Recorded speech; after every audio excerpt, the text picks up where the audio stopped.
Good.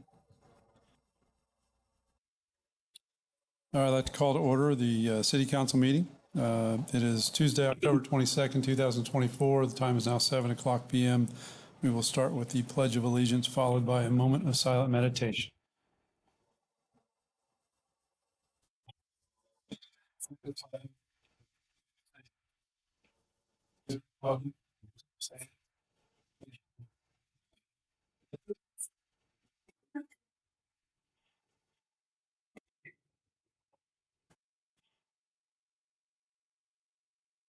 Okay,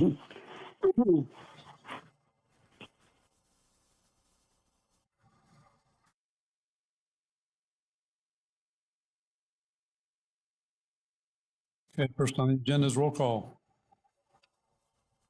Mayor Scott Nickel, Here. Deputy Mayor Frank Gerton, Councilmember Adam Dyer, Here. Councilmember Hamilton Boone, Councilmember Shauna Hume. Here.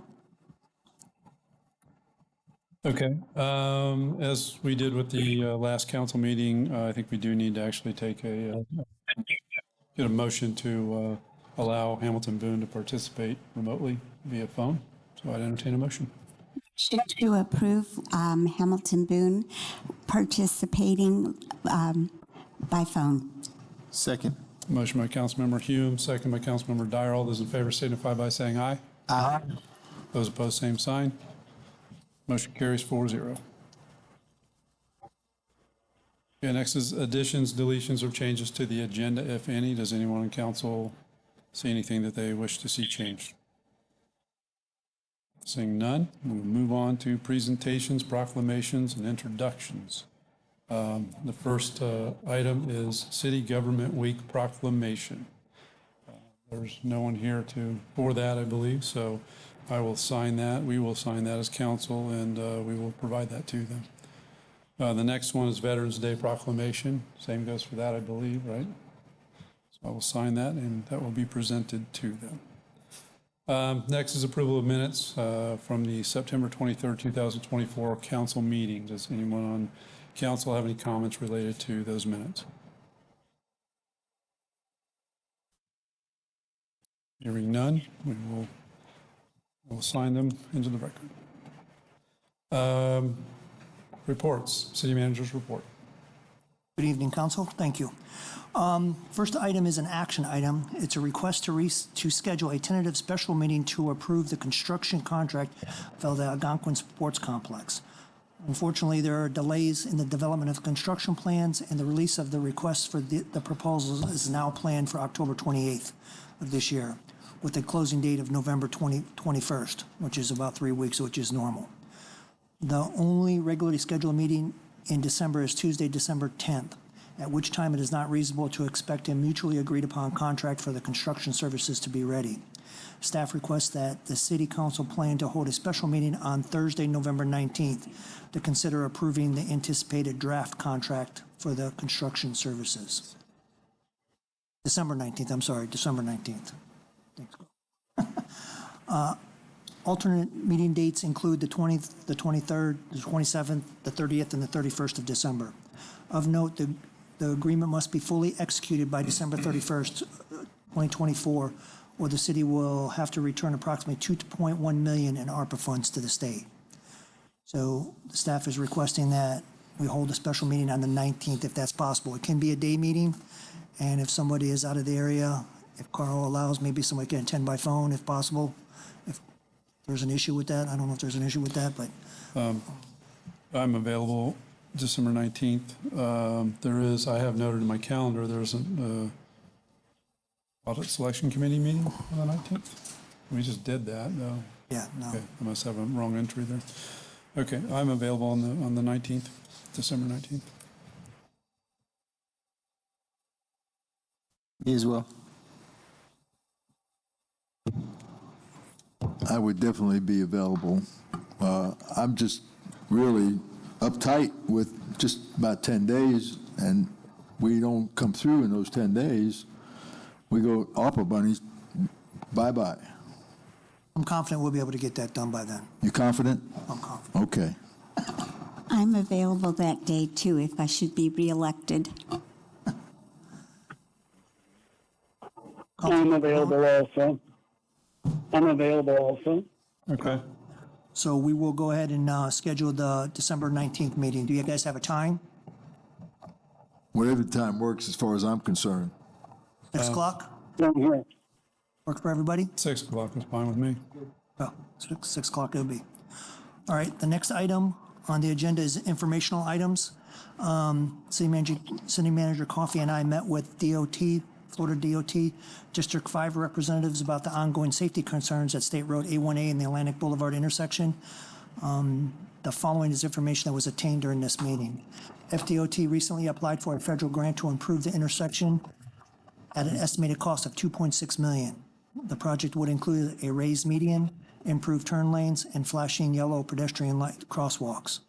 FDOT, if they receive the grant, the design will start in 26 and the construction will start in 28.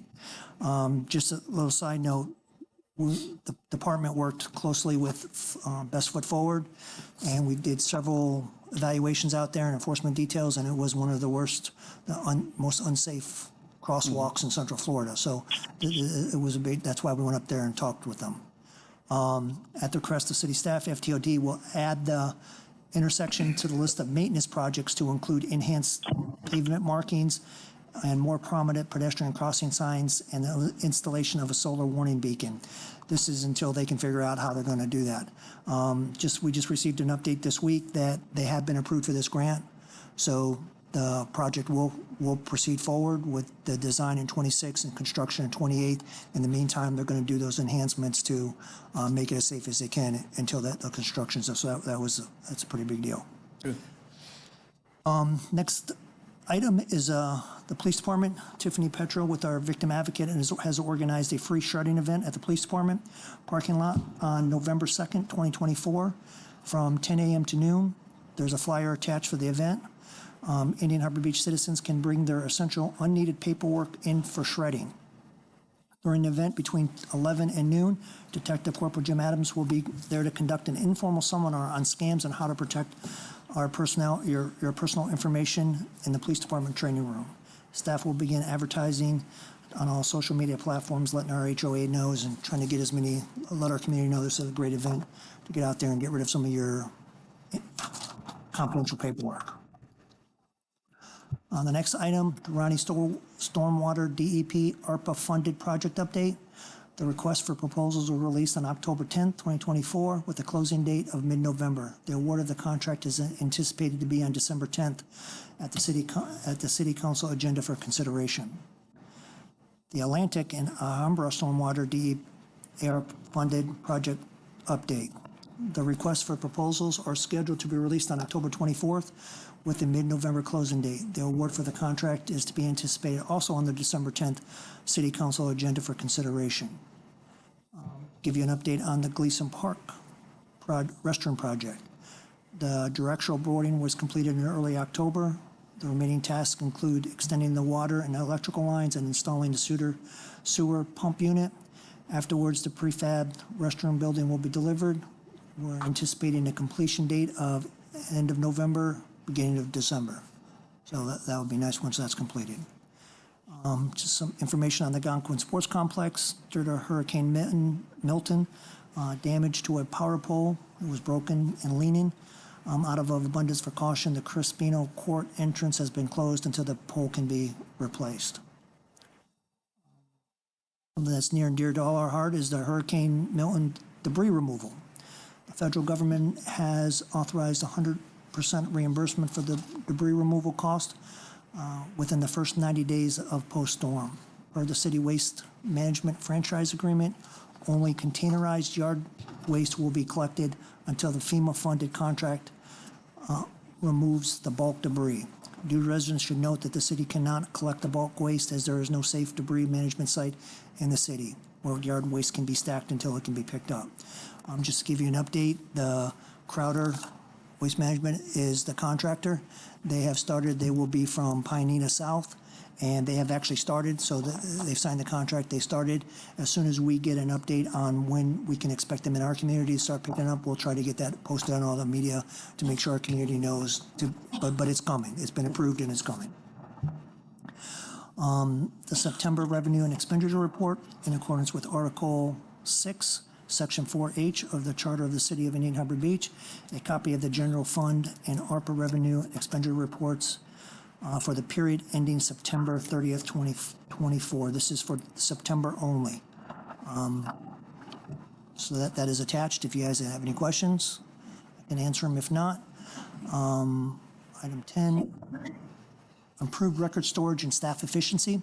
As part of the city's commitment to continuous improvement, Chief Information Officer Hamilton has identified a cost-effective and additional $3,261 net cost in fiscal year 24 as a way to increase the security of city records while increasing the efficiency of staff through converting the city's records management system from an on-site storage to a cloud-based storage. The benefits include a remote access, unlimited licensing. Currently, we have 11, and now we would have an unlimited number of licensing. Public repositories to help fill public records requests quickly. Utilities that allow staff to create more robust internal workflows. Security upgrades. The city manager has authorized this project to cloud storage on October 14th and believes the staff will be able to absorb the overage through budgetary roll-ups savings throughout the fiscal year. So we'll be able to pay for it throughout the savings.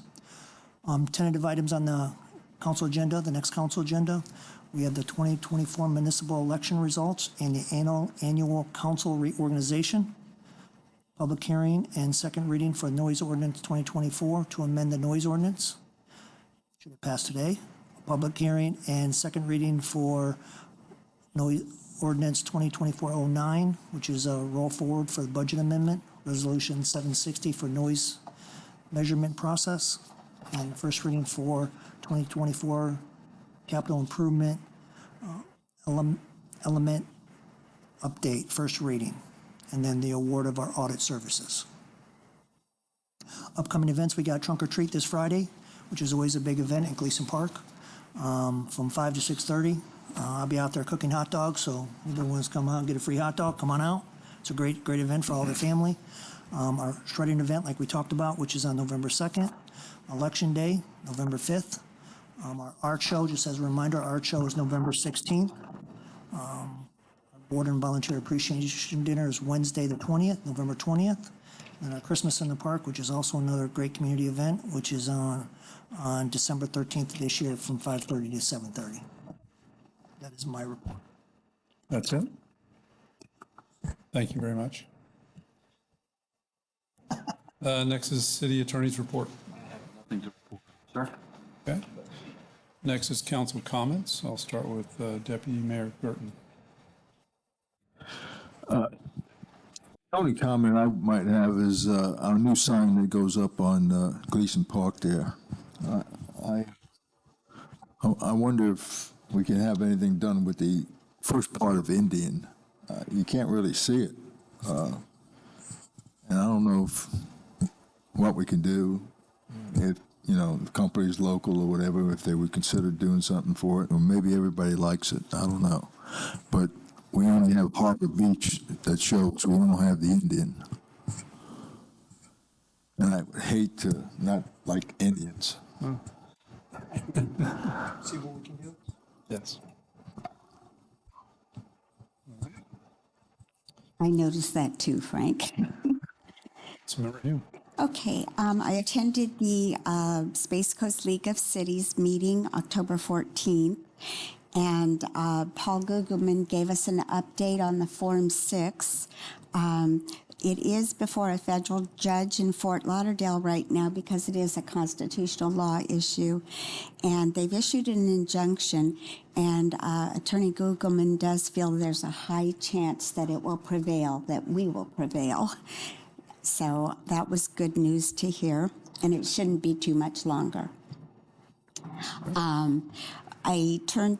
The city, thankfully, turned in the legislative priorities, and I'm proud to say that out of all the cities in Brevard County, we were one of 6 that got ours in on time. So I'm proud of our staff who does the work. It's awesome.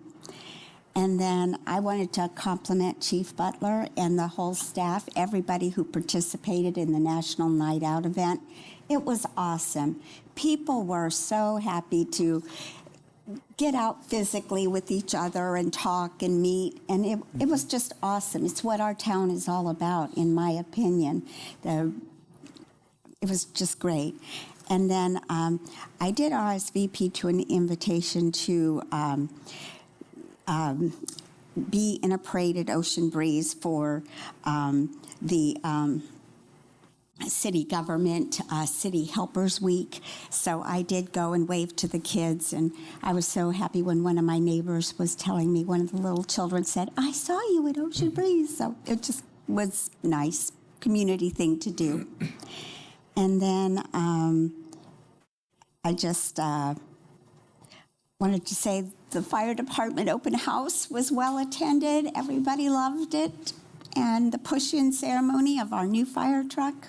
So I just am so appreciative of everything that our employees do here in the city of Indian Harbor Beach. They're wonderful, our unsung heroes. Yeah, I was just gonna comment on the push-in ceremony and also the open house. It was a well-attended event, and it's nice to have that tradition, in the fire department. Also, just wanted to point out that we've been talking about the noise ordinance, for a couple months now, just to try to we talked about numbers up and down, just try to put in perspective. We have a decibel reader right in front of the TV, so we all can kind of actually see what these numbers actually equate to. So I just wanted to bring the attention to that. That's it. It's behind the TV. It's facing. Facing them. Yes. All right. And I have no comments at the moment.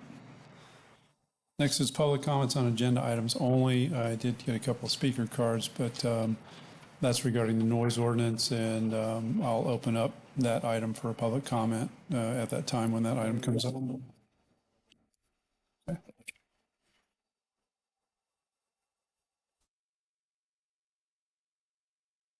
On to unfinished business. The first item under unfinished business is item number 3, first reading of ordinance number 2024-03, which is the revised noise ordinance. We first need to remove from the table the item which was tabled at the last meeting, I believe. So I would entertain a motion to remove it from the table. Motion to remove the discussion in the ordinance for the noise ordinance. Second. A motion by Councilmember Hume, second by Councilmember Dyer. All those in favor signify by saying aye. Aye. Aye. All those opposed, same sign. Motion carries 5-0. Okay. I will read ordinance number 2024-03 into the record. An ordinance of the City of Indian Harbor Beach, Brevard County, Florida, amending Chapter 8, Article 2, Noise Standards and Regulations, providing for severability, repeal, codification, and an effective date. Chief Butler. Yes, City Council held a workshop on May 21st, 2024 to review the city's noise ordinance and to hear from the public regarding concerns over allowable noise levels and their enforcement methods. On June 11th, the City Council reviewed the draft ordinance developed by staff to replace the existing ordinance and provide direction on specific changes to be made before the first reading. The proposed news ordinance better defines acceptable noise levels under specific circumstances, revised enforcement methodology, and increases the non-compliance fees. On June 9th, the City Council identified in the draft areas of concern and had staff address these concerns and attached our revised ordinance. Again, on August 13th, the City Council reviewed the requested changes and provided additional direction to staff regarding desired changes. Said changes were incorporated into the attached ordinance. On August 27th, the Council further discussed the ordinance and instructed staff to make additional changes. They reached a consensus to keep tabling the item until all 5 members were present. The business impact estimate is attached and was posted on the city's website by Florida State Statute 166.041. A resolution specifying the noise ordinance methodology will be a future agenda. Ordinance number 2024-03 as scheduled in second reading. Staff recommends council approve the first reading of ordinance 2403. Carl's here to help answer any questions you may have. Okay, thank you. This is a first reading. It is technically not required to have public participation in it. However, given the nature of this ordinance, I'm going to open it up to public comment. I do, as I said, I do have some speaker cards. So when I call your name, if you would come up, state your name and address, and you'll have 3 minutes to address council. First person is Laura Indy.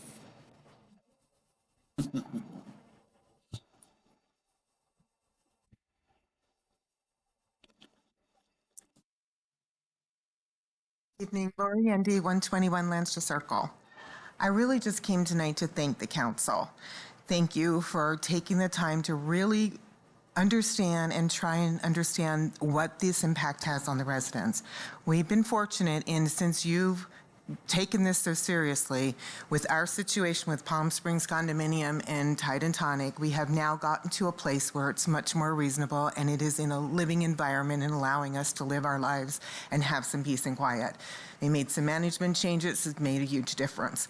But what I want to say to you is don't stop now. This is not just about that one incident. This is not just about one business coming online that has never been here before. It's about the future of Indian Harbor Beach and the residents. So I hope that you seriously consider bringing that volume down for us, you know, when you're talking between 65 and 60. Remember, when we're talking about something, when it's playing or it's going on for hours, not 5 minutes, not an incident where you're hearing kids playing and they're too loud or the things that you're concerned about, but when you have an incident where people are playing music for hours and hours, it's a huge difference of the impact it has to you as a resident. So please don't stop now. Please make sure that you end it on a good note and get it to the right thing for the citizens of Indian Harbor Beach. Thank you. Okay, thank you. Next is Denise Lambert.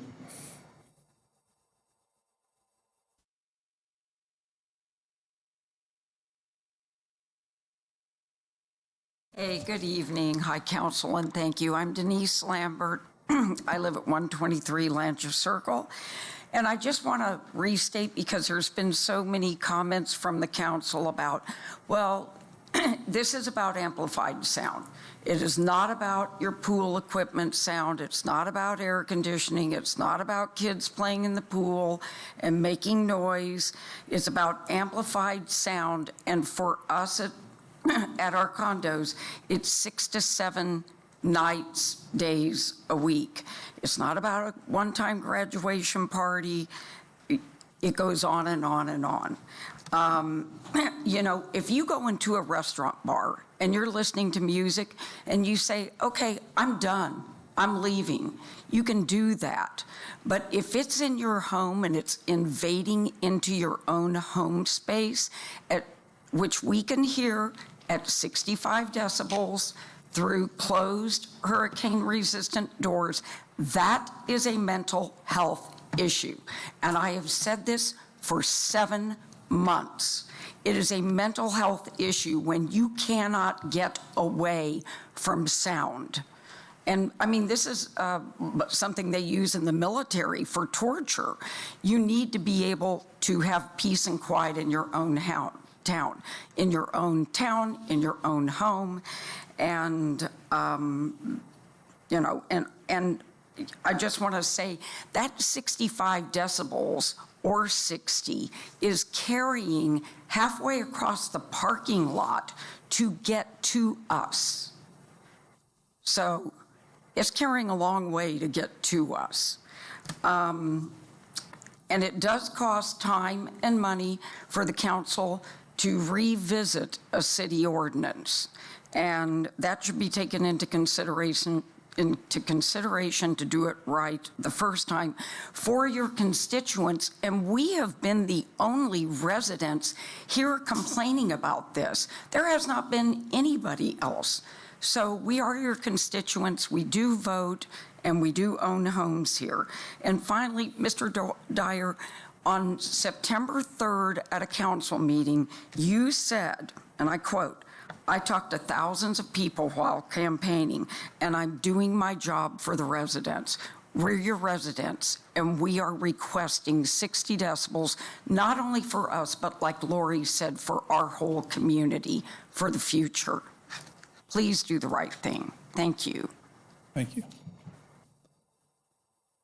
Next is Angela Hill.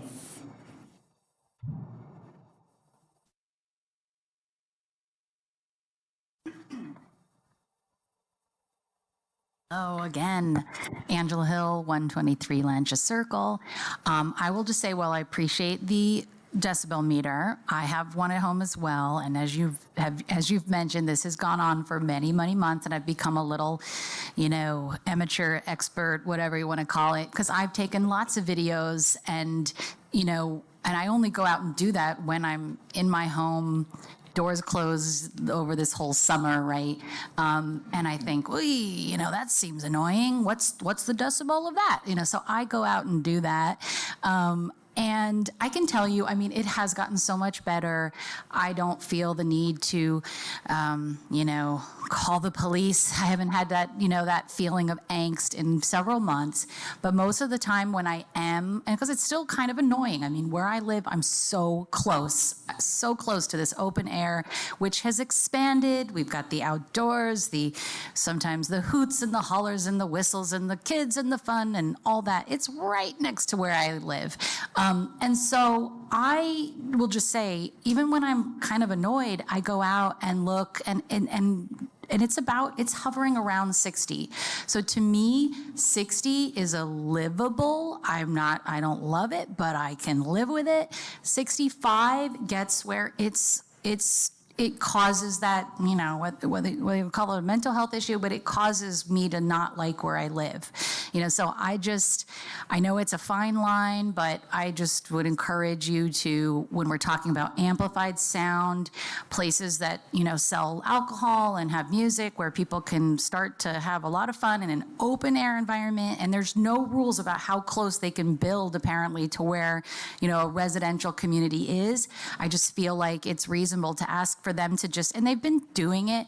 I just want it to not be, it's going to get really nice out, really beautiful out, and that's going to be very encouraging. And I just don't want to feel like I have to be at their mercy to do, to keep it quiet when I'm just, my home is just so close to that. So that's my last and final plea to the council. I really do appreciate you all, and I missed you the last couple. So thanks. Thank you. Okay. So as it stands now, we seem to be, I believe everyone in council at least is focused on the amplified sound, which is paragraph 6 of the ordinance, as it is currently drafted. And as it reads now, it is showing the maximum decibel level of 65. So that, again, that seems to be the primary item. If anyone in council has anything else that they think needs to be considered, certainly now is the time to bring it up. But all the meetings we've had, that seems to have been narrowed down to that one item. So I would certainly entertain discussion on this. So I'm going to start with Deputy Mayor Curtin. This community's kind of changed since I came here. I was a kid, and it's kind of changed out there. What most of the people coming to these meetings are adults that have either got their second home or third home, whatever, in the living room condo, came down here, picked the city because it's quiet and laid back and that type of thing. So, I really feel that, we're not really given a good case, so to speak, when we get into a situation whereby we have to have a 4-month, visit on this noise ordinance. I'm looking through noise ordinances all around the state, different counties and everything like that. Rockledge has got a 55. A 55. I just want to go on record that I'm totally against the 65. I'd rather have a 55. And if we can't have a 55, then I'll stick at 60. And that's it. Okay. Councilmember Hume. I think by now everybody knows how I feel on this topic, but I believe it should be 60 at the max for decibels. And I say that because I took the time to actually go to Palm Springs condominiums and listen myself and determine, well, what does that sound like? What does 60 sound like? What does 65 sound like? And there is a big difference between 60 and 65 decibels. And I feel that it is our duty as council members to support our citizens here in Indian Harbor Beach and provide a good quality of life. And so I just want to go on record that I strongly support 60 decibels for amplified music as the absolute max. Okay. I'm going to go ahead and shift to Hamilton Boone before I forget you. Hamilton, you out there? Easy to forget me, I know. Yeah, and I have to say it's been a very interesting process. Seeing this unfold, until I became a councilman, I didn't realize you had a ton of work to do. But having said that, I early on visited Tide and Tonic indoors and outdoors, recorded sound levels and such. I've met with a lot of the residents at their homes while the music was going on.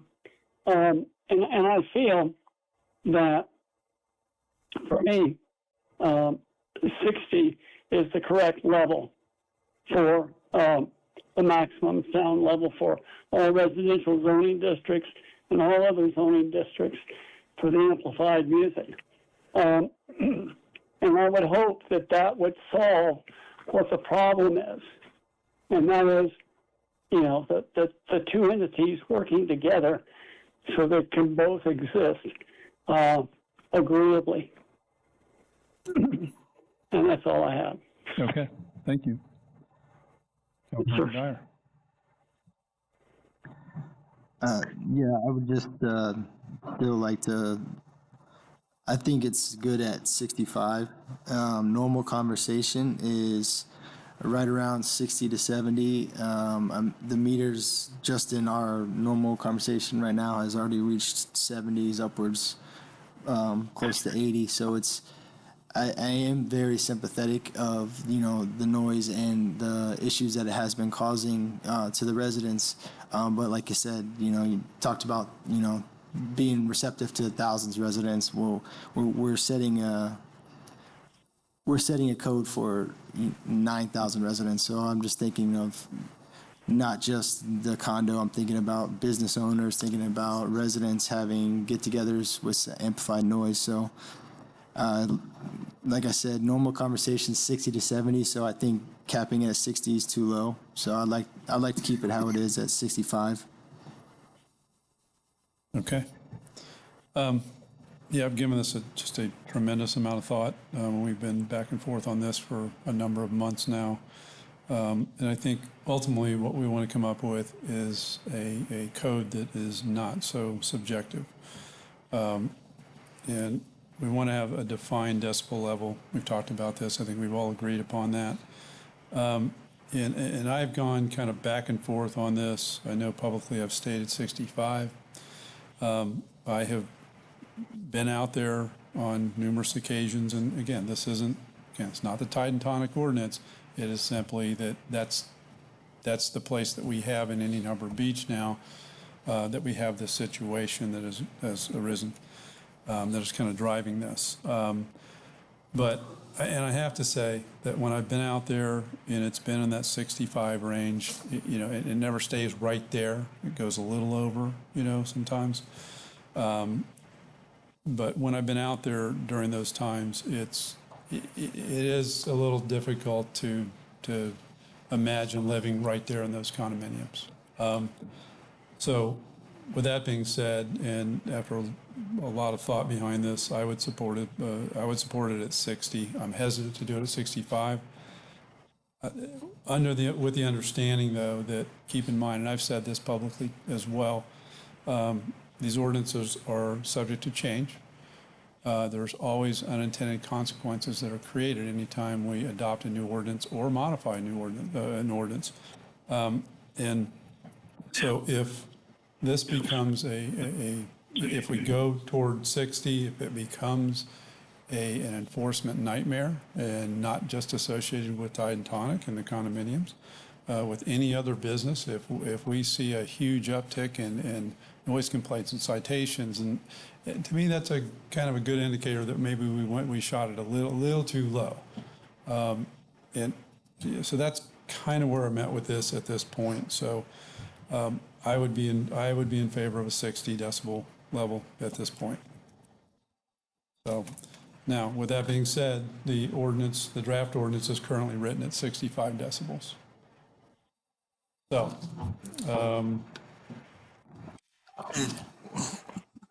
If someone is so inclined, they would make a motion to approve ordinance number,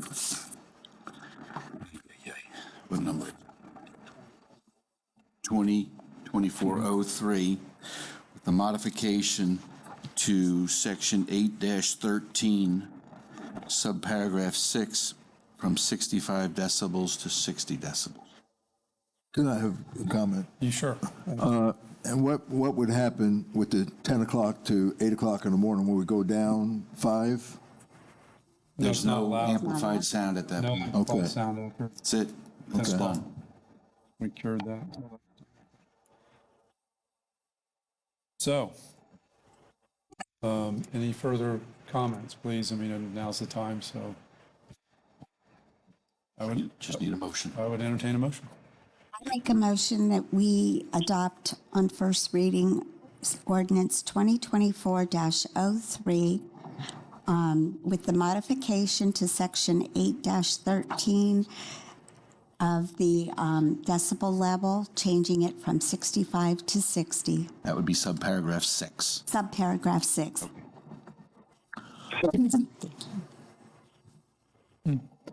A motion by Councilmember Hume, and second I will give to Councilmember Boone.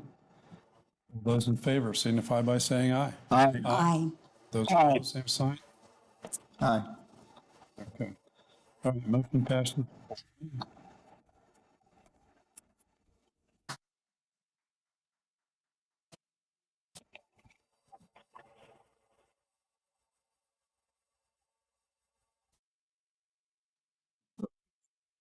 Thank goodness.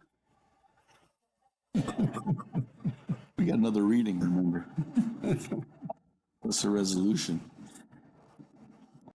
Okay, we'll move on to new business. Item number 4 is public hearing, second reading of ordinance number 2024-07, amending the police pension plan. This is consideration of approving on second reading ordinance number 2027-07, increasing the drop maximum participation period of the police pension plan from 3 years to 5 years. I think there's a typo in that. It should be 2024-07.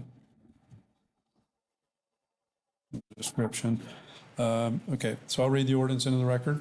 Ordinance number 2024-07, an ordinance of the City of Indian Harbor Beach, Brevard County, Florida, amending Chapter 13, Article 4, Section 13-50, subparagraph B, 3I, relating to period of participation in the city's deferred retirement option plan program for retirement of police officers, providing for severability, repeal, codification, and an effective date. Chief Butler. Okay. The city initially adopted a deferred retirement option plan, commonly known as the DROP, for sworn police officers in 1980. As part of the recent collective bargaining agreement, the city agreed to explore the possibility of changing the DROP maximum participation period from 3 years to 5 years. As attached, Foster & Foster, the Police Pension Board actuarial firm, determined that the change would not impact the assumptions used to determine the pension program's funding requirements.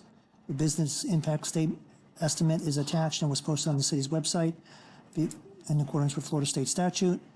Staff recommends the city council adopt ordinance number 2024-07 on the second reading. Okay, thank you.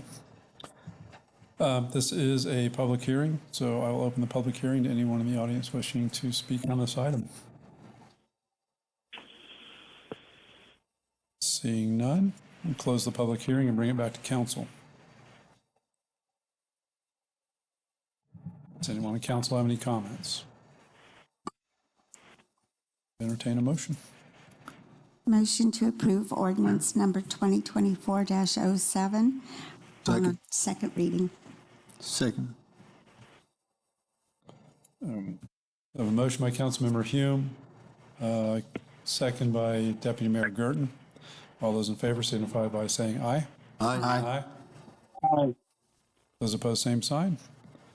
Motion carries 5-0. Next item is paid beach parking. This is review of paid beach parking proposal by PCI Municipal Services in consideration of authorizing the city manager to sign the agreement. Chief Butler. Yes. In fiscal year '24, City Council discussed paid beach parking multiple times. At the September 3rd, 2024 workshop, City Council reached a consensus for staff to develop a paid beach parking proposal based on the City of Satellite Beaches program with a citation enforcement component rather than Satellite Beach's current booting method. Attached is the draft proposal, which contains the following elements: free parking for residents who register with PCI. That's the company that would be handling this. Paid parking would be $3 per hour or $15 per day. PCI will retain 100% of the non-payment citation fees. PCI will retain 45% of all parking fees. Non-payment citations of $65, $50 for the citation, and $15 for when they didn't pay for the parking, so it'd be a total of $65, which increases $115 if not paid within 14 days, $100 citation and $15 parking fee. PCI will mail the notices for unpaid citations and place registration holds with the Florida Department of Motor Vehicles. PCI will be fined by the city at $300 anytime a PCI employee mistakenly boots a vehicle in the city of Indian Harbor Beach parking lot, which is a set of CCI staff to remember which jurisdiction they're in, Indian Harbor Beach or Satellite Beaches. Of note, the proposal agreement is for 2 years, which includes a $25,000 early termination fee for convenience fee. Staff requested this be removed, but the vendor insisted that the clause remain unless the city is willing to front the $20,000 investment that would cost to get this program up and running. Representative from PCI, Brian and Ashley, are here in attendance. Should council have any questions they would wish to, that they can answer for you. Okay. A couple more things real quick. Before implementation, the city will need to amend the Code of Ordinances to specify the parking fee rates, citation amounts, and the method for enforcement of non-payment of the citations. Anticipated revenues are difficult to forecast accurately as the amount of non-resident parking after paid parking is implemented is unknown. Hence, anticipated annual revenues are from $10,000, 25% or less of non-resident parking, paid parking, to $30,000, assuming the majority is paid parking. Staff anticipates the ordinance to amend City Code Article 2, Section 1922 and Section 1923 will be on either the October 22nd or the November 19th agenda for reading. If council is satisfied with the draft agreement, staff recommends that the city council authorize city manager to sign the PCI Municipal Services proposal and proceed with developing an ordinance enabling the new parking fee citations and collection methods. Okay, thank you. The one thing that wasn't in the description, and people can do the math, obviously, but where it said PCI will retain 45% of all parking fees collected, that obviously means that the city would be entitled to 55% of those fees collected. So, that is in the actual agreement, though. It is spelled out and it's accurately represented. So, all right, start off with council comments, and so Deputy Mayor Gerton. Well, I'm really against paid parking, but we've had people in here over the course of the last several months, that type of thing, and we've had a rash of opinions, and I understand where residents, go to their own park, they want to be able to park. And I don't know that this is going to really take care of it. So I look at this as a 2-year process, evaluation period. It's going to cost us $20,000, $25,000, whatever it's going to cost us. But unless we go ahead and try it, you know. It's not going to cost Well, us unless we Right. terminate early. So I look at it as a trial period, really, to go and see if it really helps the residents in getting their parking, and then also people that really are coming down there, taking our spots because they come early, that type of thing, and some people hanging out for the rest of the day. I wouldn't be in favor of 2 years down the road if we're losing money. You know, I don't think we want to go into a situation where we're expending money and not keeping it profitable. So I'm all for it. I think what you've put in it is really good as far as the booting, all that type of stuff. And we don't have a big park. It's going to be nice 2 years, and I'm all for it. Okay. And just for clarification, we are not booting no matter what. No. I mean, it could change here on council, but as far as I'm concerned, we're definitely not booting anybody. The provision in the agreement is in case PCI inadvertently boots somebody in one of our city parks, they're going to get fined by us. So it's a punishment for them. I think we want to keep a friendly atmosphere to our city. And so giving an opportunity for our residents to go ahead and get their parking, I think is great. And it's an opportunity to go take care of our residents. And if we don't take care of our residents with this, we'll come up with something else. Okay. Thank you. Councilmember Hume. One thing, I was hoping there would be a representative from PCI Municipal here tonight. They're right here. They're here? Oh, Yes. good. I am waiting to hear a presentation from you. That's what I had expected to be tonight. I don't think we were anticipating a presentation today. It was just Question and answer. Could somebody come up and just introduce yourself, and then you can answer any council questions. Brian Kern, I'm the president of PCI Municipal Services. I did not put together a presentation, but we could definitely come back and do that for you if you need one. Do have questions. I understand, and I want to clarify. Well, I'll start by saying everybody who knows me knows I'm against paid beach parking. I believe the beaches were given to us. We're fortunate, we're lucky to be blessed to live by so close to the beach, and that other people use our beaches that do pay for beach renourishment through tourist taxes, and they do. FEMA comes in, federal dollars, to pay for the rebuilding when there's a hurricane of our access points. I have felt really strongly that I'm not for paid beach parking. Reviewing what I have seen here, I am happy to see that it won't cost, I understand it won't cost the city anything. Correct. Okay. You receive the 55% of the fees that are paid to park on the lot. Okay. And question here. I know as far as the agreement, relationship and management fee under Section B, revenue sharing terms, B, it says contractor is authorized and shall collect all parking revenues generated from the operation of the system. Parking revenues shall include parking permit sales, parking fees collected at regular rates and approved by the city, but shall not include any fees with the enforcement, the citation. So, and the mayor had already mentioned that. My question is, parking permit sales listed there. We haven't really discussed that. I can see where if we had this paid beach parking, people would come and pay. But we haven't talked about if we were going to issue stickers or parking passes for people, because, and I don't know, we need to discuss that. Are you talking about residents or non-residents? Non-residents. Because like other cities, like Satellite Beach, you can get one, I believe, for $75 and all.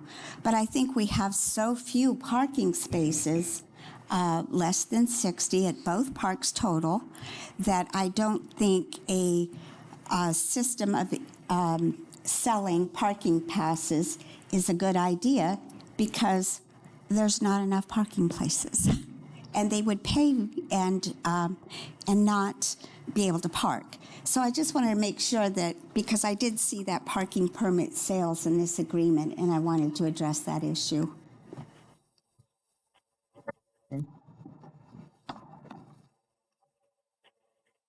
And that is something that if we decided in the future to go that route, those provisions would apply to that. But as it stands right now, yes, there's no provision for parking passes for non-residents. Good, I wanted to be sure Mr. Mayor? because it was in there. Yeah. Yes, sir. We're going to have to amend our ordinance. Okay, so stuff like that can be covered in the amendment to the ordinance, how we're going to handle that. One thing I wanted to interject here, and I just thought about it when I was reading the agenda report. The report says before implementation, we'll have to amend the ordinance. I think what I'd like to have incorporated into this agreement is that it's not effective until we make that amendment to the ordinance. Okay, so at least we're all on the same page. I mean, I don't want to have to start doing stuff, and if we don't pass an ordinance, then this agreement basically goes by the wayside. So if the council is inclined to approve this, it would be with the contingency that they do amend Chapter 19 of the Code of Ordinances, specifically Section 19-22 and 19-23. I assume you're okay with that. Yes, I am. Okay. Is that it?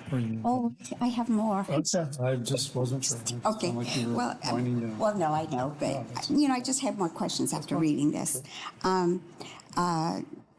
Contractors shall provide parking enforcement of vehicles parked in violation of paid parking rules, as well as general parking enforcement according to the ordinance. I know, and maybe I'm stepping out here as far as saying that I wanted to get more details before I voted to support paid parking or not, because my question is, how is that done? Because I'm aware that the mayor of Satellite Beach had his car booted, and we're not doing booting, I understand, and I also approve of that penalty that if someone does get booted by accident, it's a $300 revenue source for us if you all make that mistake. I think that's so important. Because that's not who we are as a city. And so I wanted to know, will we have a kiosk type of thing or a text to park? Because I am aware that you've had problems with the text to park, and that's where people have been a problem. Yeah, we will have 2 kiosks to where you can pay by credit or debit. And then we will have signs up on your lot to where you can text to pay, or you can scan with your QR code, and you put your plate in there. And once you've paid, our enforcement team will come around. And as long as you've paid through one of those 2 options, you'll be fine. If you haven't paid, then we will be giving you a citation. It's as simple as that. And have you worked out the bugs in the text to park? Well, you say that, but we accept many payments all up and down the Atlantic coast, And we have not had many problems with that QR code. Yes, sometimes what happens is they put in the wrong code or they put in the wrong plate. So then when our staff comes out, that plate's not in the system because the person put the wrong plate in. They'll put, instead of ABC 123, they'll put ABC 128. Now, our system's pretty sophisticated, and it does a lot of fuzzy logic. So it'll take up to 2 of the characters to where it'll watch that, and it'll allow our enforcement team to be able to see that. And if they see that it's possibly just off 1 or 2, they'll make that determination. And we do that in every city, just to make sure we are not writing bad tickets. We don't want to write bad tickets. We want you to have a successful operation. We want you to have spaces for your people. Mm-hmm. And the residents, do they have to, every time they go to park, put in their license plate number at a kiosk, or no? They do. It'll automatically be somehow. In the system in Satellite Beach, it's a permitting program. It's called ParkLink. So you go in there as a citizen, and as long as you're a resident and you produce the paperwork, you've got your license plate in there. And as long as you're in there, you only have to renew. Currently, it was 1 year in Satellite Beach. We're actually going to be moving that to a couple of years, auto renewal. But no, once you're in the system, if you're a permit parker, you're in the system and you're good to go. Now, if you change your plate, which sometimes it does, and we have been crucified in the social media, it was not our mistake. People just make those mistakes from time to time. They forget to update their information. But once you have it in the system, you can come and go as much as you want. Our vehicle with our readers and our Park Loyalty handheld machine, as we scan those, you're in the system. As long as you're good, you're up to date, you can park as long as you want. So you actually, I understand how it works, so you drive around, people park there? Well, we actually have a vehicle to where we also have a golf cart to where we actually take it down to the lots. And then our enforcement team has a handheld. It's called the Park Loyalty handheld. And they get out there and they scan the plates. So as long as your plate is in there, you're good to go. As long as you've made your payment through one of those 2 different methods, you're good to go.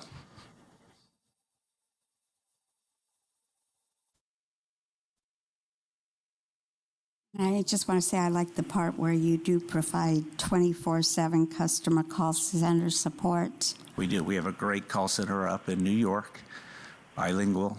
I mean, we get a lot of calls all through all of our cities, up and down the coast. They do a great job for us.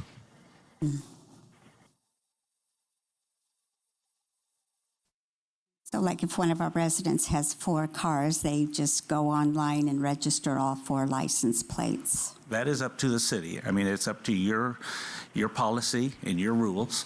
In some cases, they only allow 2. In some cases, we've got unlimited. But that's up to you. That's your policy to make to how many plates any particular household can have. Thank you. You're welcome.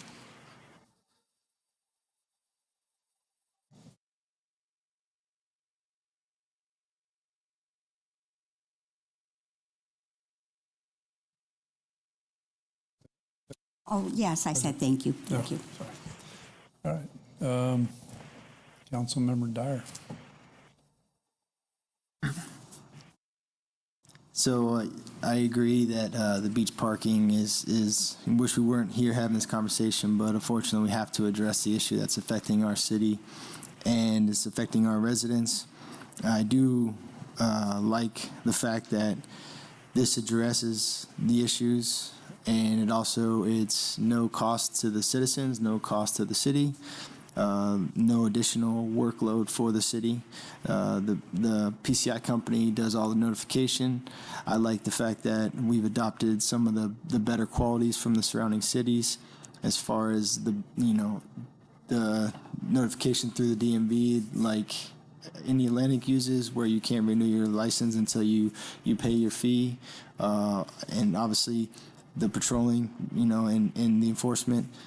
And I do like the fact that it's a $300 fine for a booting of Indian Harbor residents, so it feels like it addresses all the issues.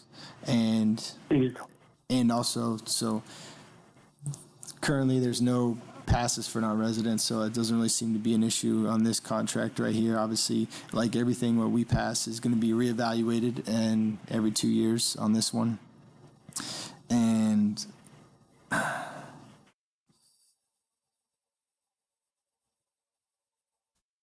also, as far as just for clarification on the transcribed numbers, like as far as the mayor's spouse's vehicle, right? And that was there. It was actually registered, and the boot was put on place, but there was no fine, right? Once you guys went through the system.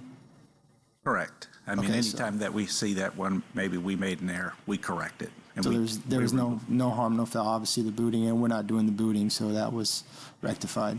And that would be the same thing in your situation. If we give a ticket and it's an incorrect ticket, we'll waive that ticket. Yeah, it's always case by case basis. So. Absolutely. So I feel like it addresses all the areas, and it's a good ordinance.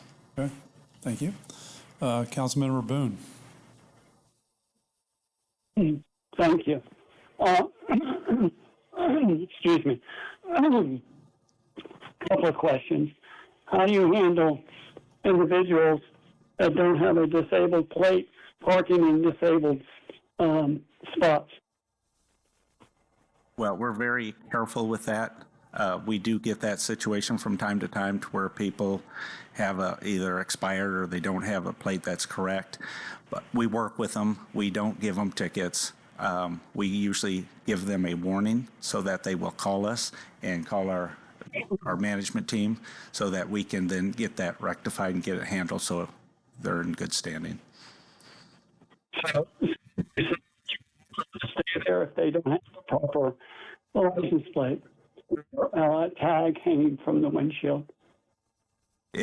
Are you asking, will we allow them to pay to park there? No, I'm asking you, it's a disabled spot. You have to have a license plate, the windshield tag. If you don't have either, do you remove them? We will not remove them.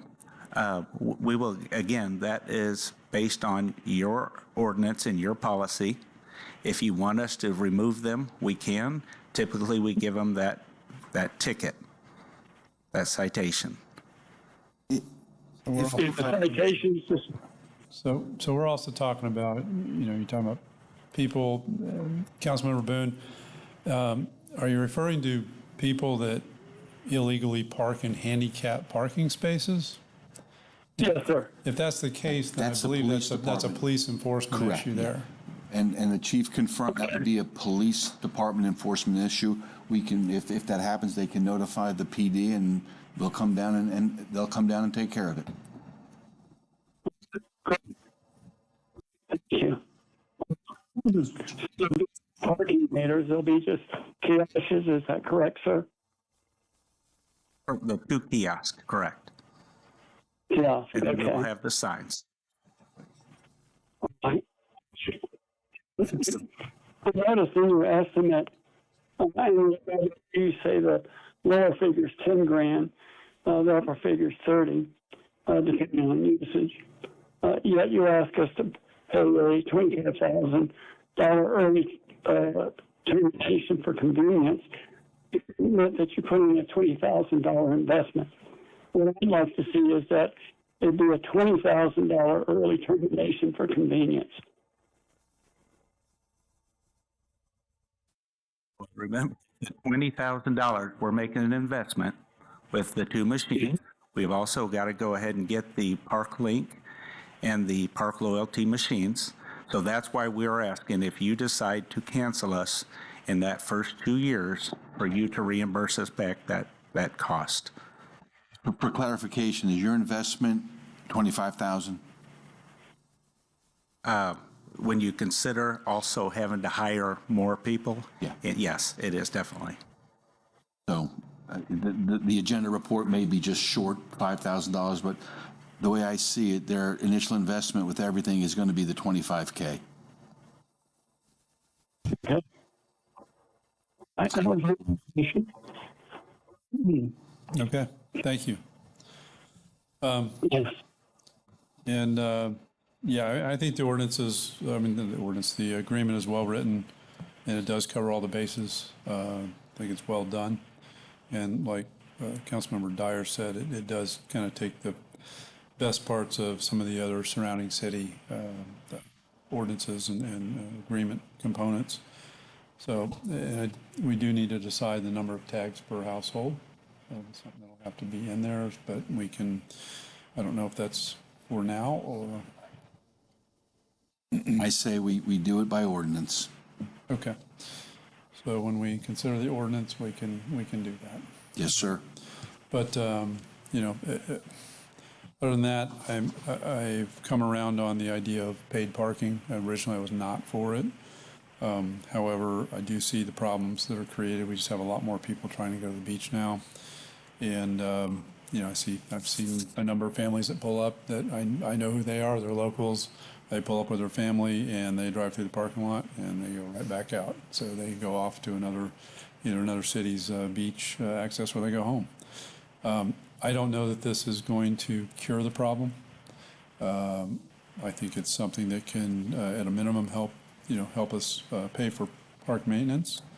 I do believe that initially when we implement this, there will be less people from out of our city coming to the beach park, but I think that's going to change over time. I think that's what happened with Satellite Beach. I think when they initiated theirs, there was hardly anybody there at their beach parks, but then it's people have gotten over that now, and you're seeing them being quite populated now. So, but regardless, with that being said, you know, I'm in favor of the paid beach parking under those circumstances, and I do like the way the agreement is written. Again, the only thing I would ask if someone makes a motion that we make the effectiveness of the agreement contingent upon the adoption of the amendment to Chapter 19, specifically Section 19-22 and 19-23. We might have to massage the language a little bit in here, but you know, if we don't pass the ordinance, then we don't have an agreement. That's so. Just to cover that base. Okay. All right. Thank you very much for your time. Appreciate it. All right. Well, at this point, I think unless people have things they want to discuss about this, I think it's time to entertain a motion.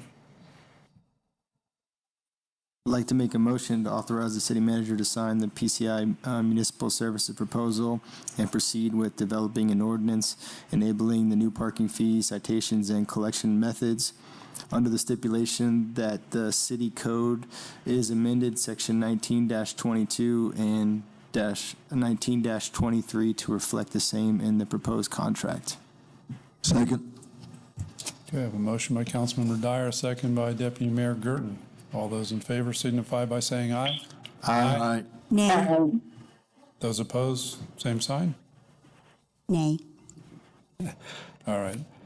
Motion carries 4-1.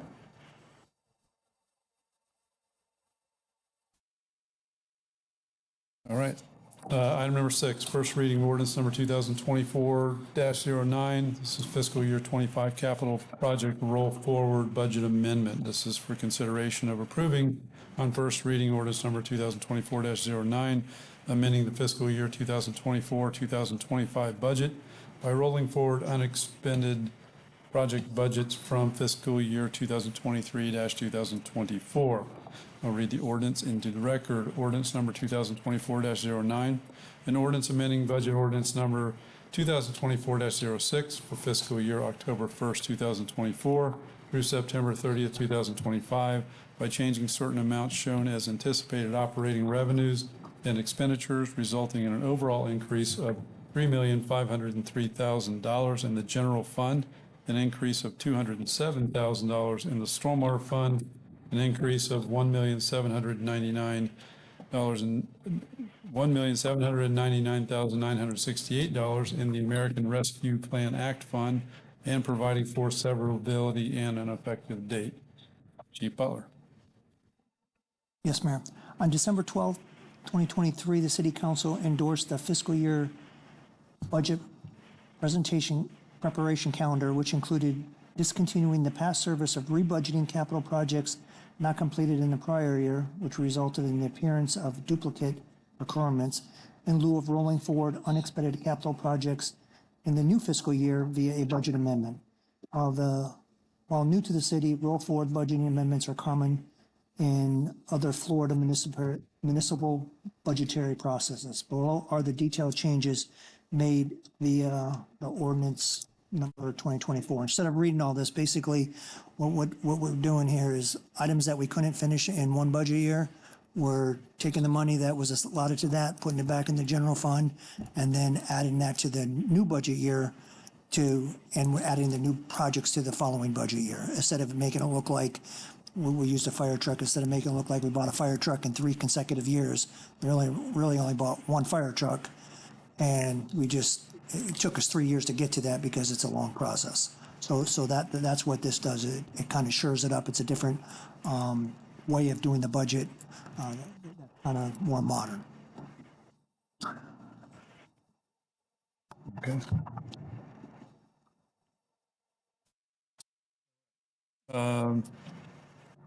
Council, we'll start off with Deputy Mayor Gerton. Any comments, questions? No. I'm okay. Member Hume? I'm good. Councilmember Dyer?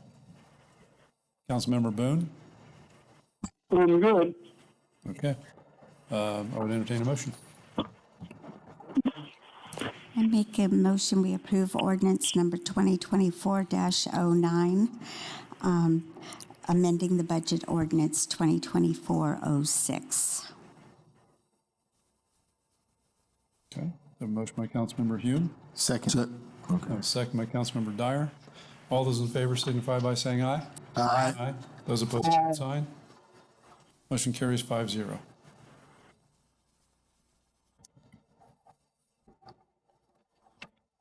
Okay, item number 7, Tree Preservation Board recommendation. Consideration of approving the recommendation by the Tree Preservation Board for the adoption of a city policy to follow best practices in the care of trees on public property. Chief Butler. Yes. Ordinance number 2311, the pre-preservation, lists 2 of the pre-preservation board duties and responsibilities are as follows. Promote best practices in tree selection, planting, care, and trimming. B, number 2, is make recommendations to City Council upon any matter coming within the scope of its work or as deemed necessary. On September 18, 2024, the Tree Preservation Board reviewed and approved recommendations to the City Council to adopt a policy requiring staff to use best practices in tree as detailed in the ANSI A300 and other relevant sources. Board members believe that the city should lead by example and promote best practices in tree selection, planting, care, and trimming.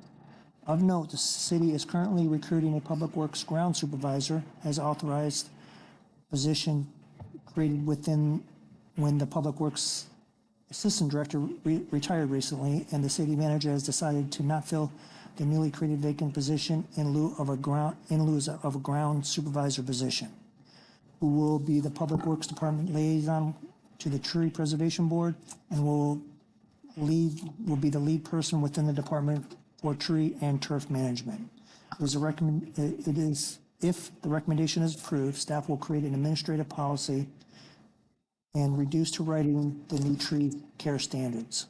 And staff recommends City Council accept the Tree Preservation Board's recommendation and adopt a city policy based on best practices for caring for trees on public property. Okay, thank you. Deputy Mayor Gerton, any comments or questions?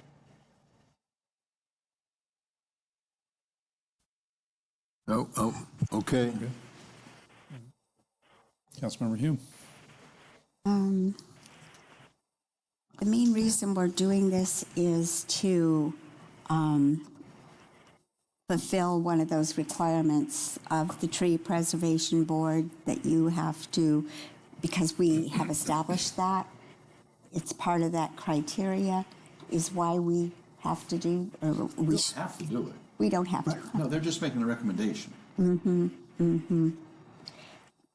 If anyone's interested, I have the ANSI A300 manual if you guys want to take a look at it at some point.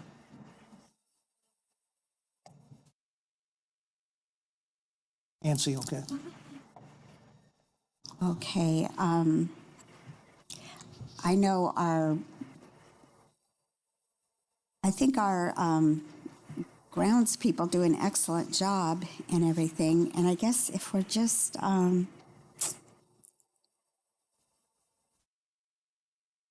rated policy, I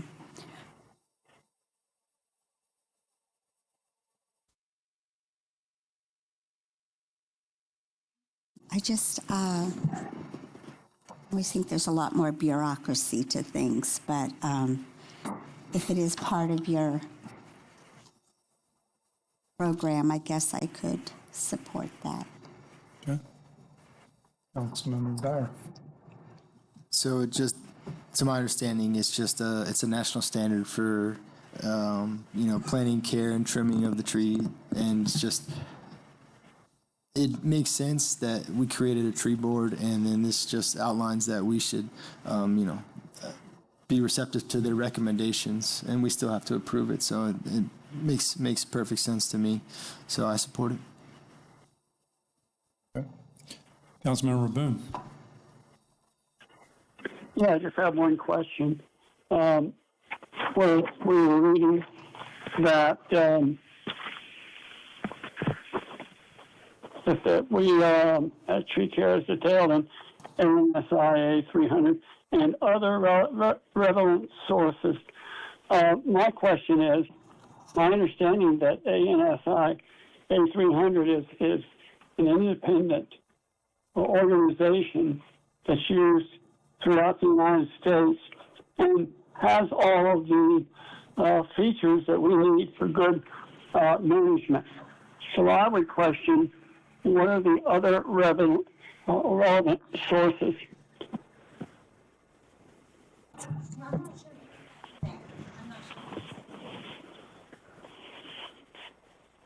I'd like to add also, I think it's a good idea. Microphone.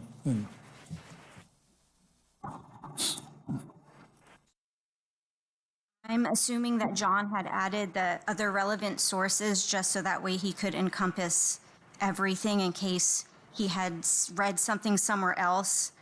And so. That is correct. Okay, so it's adding flexibility is what it's doing. Okay. Okay.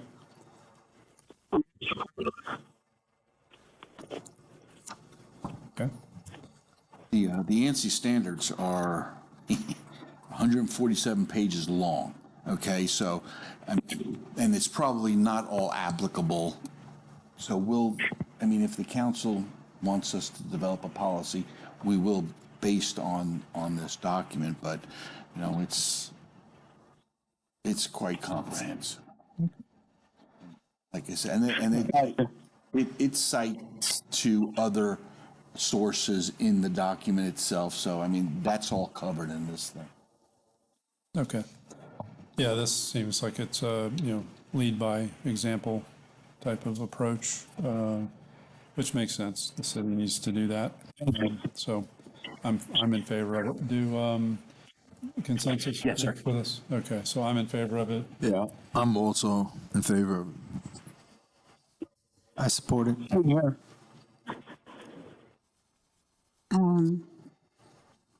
I'll vote yes.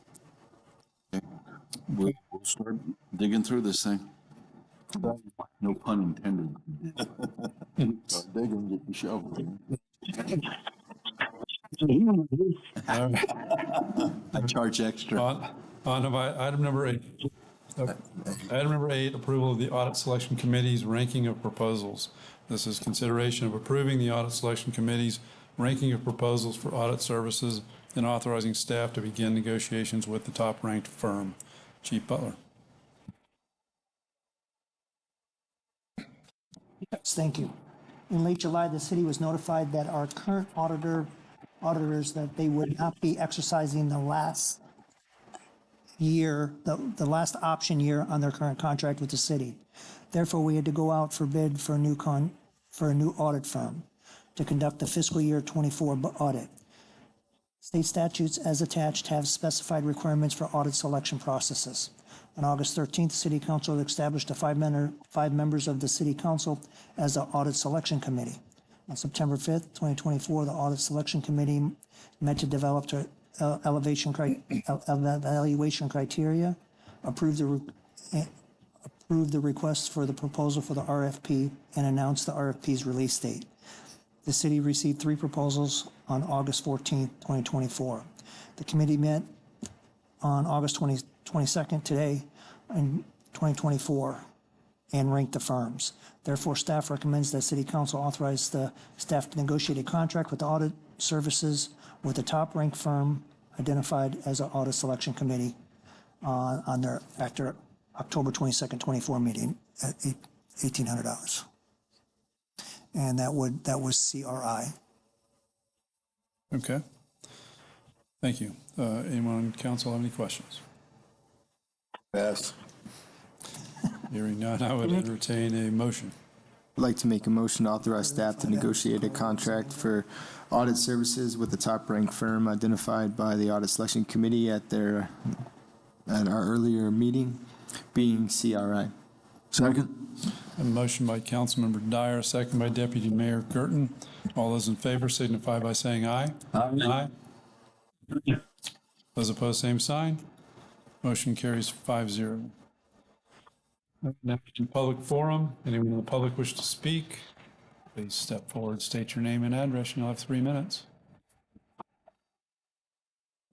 Seeing none, I would entertain a motion to adjourn. Make a motion to adjourn. Second. Motion by Councilman Dyer, second by Deputy Mayor Gerton. All those in favor signify by saying aye. Aye.